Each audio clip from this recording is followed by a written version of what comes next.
अदा करना चाहता हूं, क्योंकि इतना अच्छा मौका मुझे पहली बार मिला है।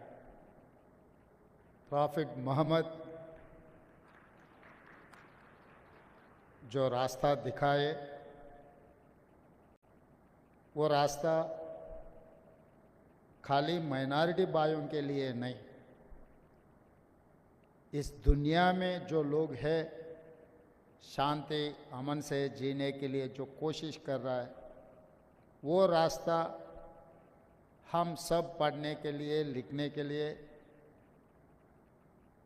अपने परिवार को बोलने के लिए मौलाना रहमानी साहब एक अच्छा किताब लिख के एक किताब रिलीज़ करने के लिए और आप लोग सबसे मिलने के लिए एक अच्छा मौका मुझे मिला है। क्योंकि हम बहुत सारे जलसा में जाते हैं, हर जलसा इस देश के, इस प्रदेश के चलाने के लिए कोई रास्ता, वो रास्ता के बारे में चर्चा करने के लिए मौका नहीं मिलता है। अपने अपने पार्टियों का, अपना अपना कार्यकर्ताओं का कुछ बात सुनने के लिए, बात बोलने के लिए जाते हैं, मगर ऐसे मौका बहुत कम मिलते। मैं ज़्यादा यहाँ भाषण नहीं देना चाहता हूँ, मगर ये ऐसे मौके पे ऐसे किताब रिलीज़ करने की वजह से हम लोग सब मिलकर शांति से, अगर भाषा अलग हो, मज़हब अलग हो, प्रॉफिट मोहम्मद ने जो ने कहा, गीता में जो कहा, बाइबल में जो कहा, इस सब का एक ही मतलब है कि हम सब लोग मिलजुल के इस देश को आगे ले जाने के लिए, इस दुनिया को शांति अमन से रखने के लिए।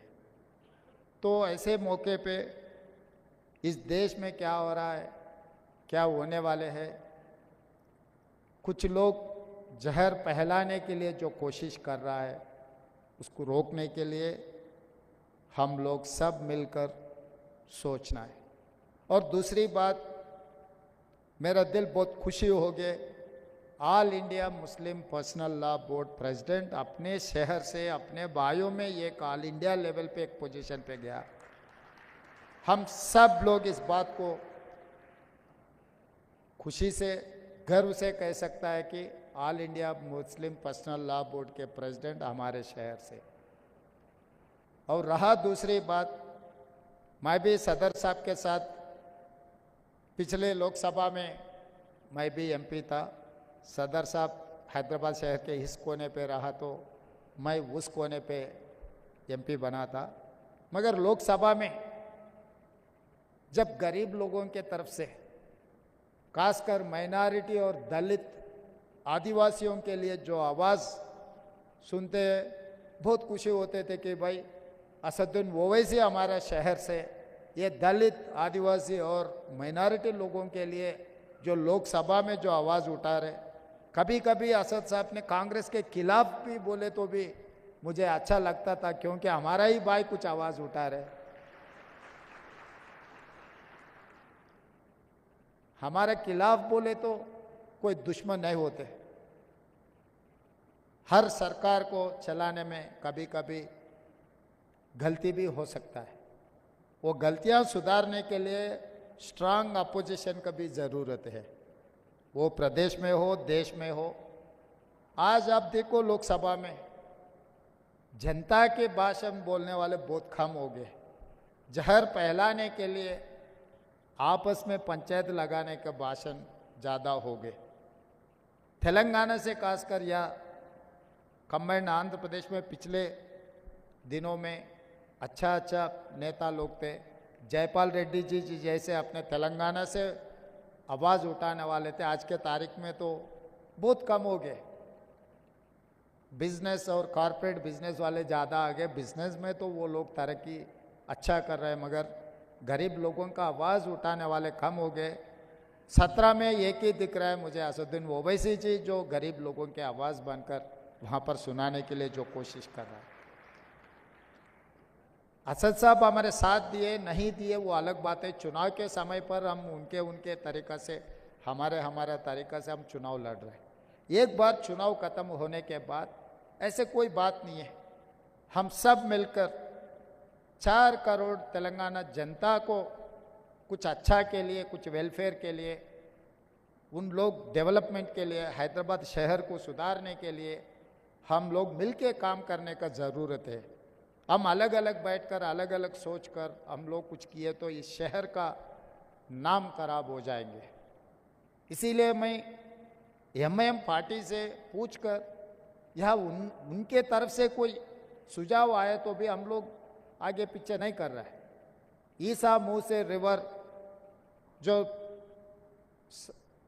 बहुत सालों से वो एकदम खराब हो चुका है, उसमें जो शहर के जितना भी कचरा है उसी में आ रहा है, वो सुधारने के लिए हम लोग कोशिश कर रहे हैं। उनका मदद हम मांगे, वो लोग भी आगे आए। और गरीब लोगों को भी, जितने भी गरीब लोग हैं, डबल बेडरूम घर देने के लिए सरकार के तरफ से हम लोग कोशिश कर रहे हैं, उसका भी हम लोग सबका नामा ले रहे। जो जो गरीब है उन लोगों को सरकार के तरफ से जो मदद मिलना है हम लोग वो काम करने के लिए और कोशिश कर रहे हैं। तो इसीलिए आने वाले चुनाव में भी इस देश में, क्योंकि ये हिंदुस्तान अपना मुल्क है, इसको बचाने का जिम्मेदारी अपना ही है और कोई नहीं आएंगे इस दुनिया को, इस मुल्क को बचाने के लिए। जो जहर फैलाने के लिए, चुनाव जीतने के लिए कुछ कोशिश किए तो कोई गलती नहीं है, मगर चुनाव जीतने के लिए एक जहर फैला के अपने आपस में एकदम फिर कभी मिले नहीं मिले जैसा कुछ कामों करने के लिए जो लोग कोशिश कर रहे हैं, उन लोगों से बच के रहना है। आगे यहाँ से कोई भी अगर चुन के जा रहा है इस देश को बचाने के लिए, गरीब लोगों का आवाज़ उठाने वाले रहा तो और बेहतरीन रहेंगे। क्योंकि इस मुल्क को बचाने का आज़ादी हमने लड़के ला ली, इस मुल्क को बचाने की जिम्मेदारी भी अपना ही है। तो जैसे मौलाना रहमानी साहब जो प्रॉफिट मोहम्मद रास्ता जो दिखाए, वो रास्ता में गए तो इस मुल्क को बचाने के लिए कोई दिक्कत नहीं है। मैं यकीन से कह सकता हूँ एक अच्छा रास्ता में हम लोग चलना है। ये अच्छा रास्ता अपने को आगे अच्छे दिन लाएंगे। हम लोग सब मिलकर सबके साथ हम लोग ये सरकार चलाने के लिए, और यहाँ के पिछले हिस्ट्री भी देखो, 2 बार नायडू जी को जीता है, 2 बार राजशेखर रेड्डी जी को जीता है, 2 बार चंद्रशेखर राव को भी जीता है, 2 बार कांग्रेस के भी सरकार बनाने के उम्मीद है। ये 10 साल हम गरीब लोगों के लिए, गरीब तरक्की के लिए हम लोग कोशिश करेंगे।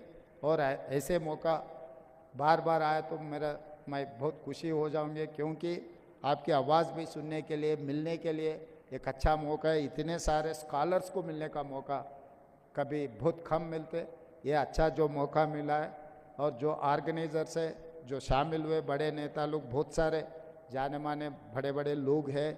हम ऐसी किस्मत है कि हम मंच पे बैठे हुए हैं, मगर मंच के नीचे जो लोग हैं हमारे से कोई कम नहीं है, हमारे से भी बहुत एक्सपीरियंस और दुनिया के लिए जो काम कर रहा है, सबको मैं शुक्रिया अदा करते हुए यहाँ छुट्टी लेता हूँ। धन्यवाद मित्रों।